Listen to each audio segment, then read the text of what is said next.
کیا ہے تو اسی کے بارے میں کیا رات میں جھاڑو دینا بے برکتی کی علامت ہے؟ اور کوئی انسان کوئی ہماری ماں بہن یا کوئی بھی حضرات رات میں جھاڑو دیتے ہیں تو کیا اس سے گھر میں نحوست آتی ہے یا گھر سے برکت ختم ہو جاتی ہے؟ بالکل نہیں۔ رات میں جھاڑو دینا یا کسی بھی وقت کسی بھی ٹائم جھاڑو دینا درست اور جائز ہے۔ آپ بالکل جھاڑو دے سکتی ہیں، گھر کو صاف کر سکتی ہیں، پہلا مسئلہ۔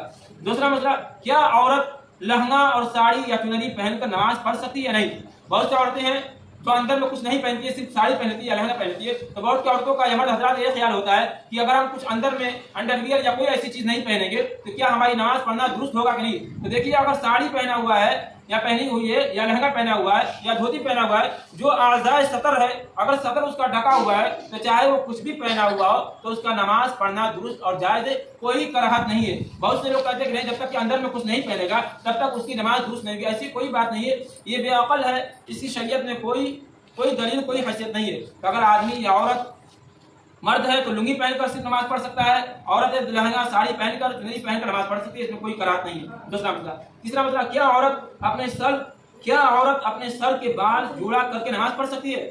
تو جوڑا کہاں کرنا ہے؟ دو طریقے کا جوڑا کرنا آتا ہے۔ ایک ہوتا ہے سر کے اوپر، یہ جو جوڑا کیا جاتا ہے، عورتیں آج فیشن میں ہماری ماں بہنیں کرتی ہیں سر کے اوپر، یہ جوڑا کرنا اسلام میں جائز نہیں ہے، یہ عربیوں کا طریقہ رہا۔ عربی جو حضرت علی رضی اللہ تعالیٰ عنہ کے دور خلافت میں اپنے آپ کو عربی کہے تو انہوں نے مرد حضرات بڑے بڑے جوڑا اور بال رکھتے تھے تو وہ سر کے اوپر باندھا کرتے تھے۔ تو ہمیں جوڑا کہاں باندھنا ہے؟ اللہ کے رسول نے فرمایا یا دین مذہب اسلام نے سکھلایا کہ عورتوں کو جو جوڑا باندھنا ہے اور اس عورت کا بال بڑا ہے جس کو کھولنے میں کمر سے نیچے آ جا رہا ہے یا دوپٹے سے باہر آ جائے گا نماز کی حالت میں، تو اس کو جوڑا کہاں باندھنا؟ گدی پر۔ گدے کیا ہے؟ یہ پیچھے کا جو حصہ اٹھا ہوتا ہے اس کو کہتے ہیں گدی۔ تو عورت کو بال کہاں جوڑا کرنا ہے؟ گدی پر، نہ کہ سر کے اوپر۔ جو عورت سر کے اوپر بال کر کے جوڑا کرے گی تو اس کا نماز مکروہ ہوگی، اس کی نماز مکروہ ہوگی۔ جو عورت گدی پر کرے گی، پیچھے کے حصے پہ کرے گی تو اس کی نماز درست ہے، اس کے اندر کوئی قرار نہیں ہے۔ اگر اس عورت کا بال اتنا چھوٹا ہے کہ ڈبل فولڈ کر لے گی یہاں تک تو ایسا کر لے، بہتر ہے کہ جوڑا نہ کرے۔ اگر زیادہ لمبی بال ہے تو آپ اس کو جوڑا کر گدی پہ باندھیں گی، یعنی تھوڑا سا گردن سے اوپر، یہ نہیں سر کے اوپر۔ آج فیشن کے طور پر فوراً لپیٹ لیتے ہیں ہم لوگ اوپر، تو نہیں، اوپر جو لپٹنے کا خیال ہے یا رواج ہے اس کو ترک کیجیے، اس کو چھوڑیے، پیچھے رکھیے، آپ پیچھے جوڑا کیجیے۔ تیسرا مسئلہ۔ چوتھا مسئلہ ہے، کیا عورت اگر اپنے شوہر کا نام لے کر پکارے گی تو کیا اس کا نکاح ٹوٹ جائے گا؟ بہت ہماری ماں بہنیں ہیں، یہ فلاں کے ابو، یہ نثار کے ابو یا فلاں کے ابو پکارتے ہیں، کیا عورت اپنے شوہر کا، اپنے پتی کا، اپنے ہسبینڈ کا نام لے گی تو اس کا نکاح میں کوئی فرق پڑے گا؟ کیا اس کا نکاح ٹوٹے گا؟ بالکل اس کا نکاح نہیں ٹوٹے گا، نکاح میں کوئی فرق نہیں پڑے گا۔ اگر وہ عورت مناسب سمجھتی ہے کہ اس کا نام لینا یا کوئی پوچھنے والا یا کوئی باہر سے مانگنے والا یا کوئی بھی حضرات نام پوچھ لیا تو عورت اپنے شوہر کا بلا تکلف نام لے سکتی ہے، نام بتا سکتی ہے، تو اس کے نکاح پر، اس کی شادی بیاہ پر کوئی فرق نہیں پڑے گا۔ اس عورت کا اپنے شوہر کا نام لے کر بلانا جائز ہے، بالکل درست ہے۔ یہ ہے کہ عورت بغیر مقام محل کے اپنے شوہر کا نام لے کر نہ پکارے، کیوں؟ یہ ادب کے خلاف ہے۔ کیوں؟ اللہ تعالیٰ نے شوہر کو مقام مرتبہ حاصل کیا عورت کے مقابلے میں۔ شوہر کو اللہ تعالیٰ نے عورت کے اوپر حاکم بنایا ہے، اور حاکم ہوتا ہے بادشاہ، اور بادشاہ کو ادب سے پکارا جائے گا، نہ کہ بے ادب سے۔ تو اگر عورت اپنے شوہر کا نام لے کر پکارنا چاہے گی، جہاں جائز چیز ہے تو وہاں پکار سکتی ہے، اس کے نکاح پر کوئی اثر نہیں پڑے گا۔ پانچواں مسئلہ، کیا عورتیں مزار پر زیارت کے لیے جا سکتی ہیں؟ کیا ہماری ماں بہنیں قبرستان میں یا مزار پر یا خواجہ معین الدین چشتی رحمۃ اللہ علیہ کے مزار پر، اجمیر شریف یا جنید بغدادی یا شیخ عبد القادر جیلانی رحمۃ اللہ علیہ یا حسن حسین رضی اللہ تعالیٰ عنہما کے قبرستان پر قبر پر جا سکتی ہے؟ نہیں۔ کسی عورت کے لیے اپنے شوہر، اپنے باپ، اپنے بیٹا، اپنے بھائی کے علاوہ کسی کے قبر پر جانا جائز نہیں ہے۔ وہ عورت جس کا شوہر ہو اس قبرستان میں، مثال کے طور پر میری اپنی زمین ہے اور اس زمین میں میرا بھائی دفن ہے، میرا باپ دفن ہے، یا میرا ماموں یا میرا بھائی یا میرا شوہر دفن ہے، تو اس قبرستان کے اندر وہ عورت جا سکتی ہے۔ لیکن اگر اس قبرستان میں میرے گھر کے علاوہ میرے چچا جات بھائی یا میرے چچا یا میرے ماموں ذات بھائی، خالہ ذات بھائی، پھوپھی ذات بھائی دفن ہے تو اس قبرستان کے اندر، اس مزار پر کسی عورت کا جانا جائز نہیں ہے۔ عورت کو قبر کی زیارت کرنے کے لیے صرف جائز کس قبر کی ہے؟ جناب محمد رسول اللہ صلی اللہ علیہ وسلم کی روضہ اقدس کی زیارت کرنا جائز، درست اور ثواب کا کام ہے۔ انبیاء کرام کی قبروں کو زیارت کرنا جائز، درست ہے۔ کسی اولیاء کرام کی قبر جائے گی تو جتنا ثواب کمائے گی اس سے کئی گنا زیادہ خود گنہگار ہوگی اور کتنے لوگ گنہگار بنائے گی۔ اس لیے عورتوں کو کسی مزار پر جانا درست اور جائز نہیں ہے۔